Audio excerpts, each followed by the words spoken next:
Hello అండి. బాగున్నారా అందరూ? ఈరోజు నేను బోటి కర్రీ ఎలా చేయాలో చూపిస్తా మీకు. ఫస్ట్ బోటిని మంచిగా వాష్ చేసుకొని, పసుపు, కొంచెం ఆయిల్, కొంచెం సాల్ట్ వేసి ఉడికించుకోవాలి.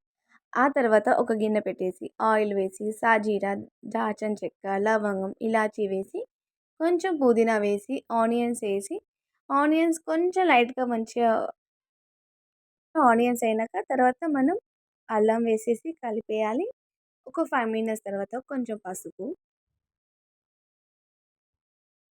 ఆ తర్వాత ఉడికించిన బోటి ఉంది కదండీ! ఆ బోటి గూడా వేసేసి మంచిగా కలిపి ఒక 5 మినిట్స్ పక్కన పెట్టేసి కొంచెం సాల్ట్, ఆ తర్వాత కారం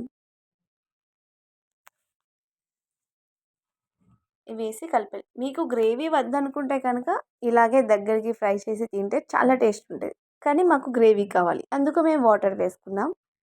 కొంచెం వాటర్ వేసి, కొంచెం గరం మసాలా, కొంచెం ధనియాల పొడి వేసి కలిపి, ఆ తర్వాత మన కొత్తిమీర వేసుకొని అలా ఒక 5 మినిట్స్ ఉంటే ఎంతో టేస్టీ అయిన బోటి కర్రీ రెడీ.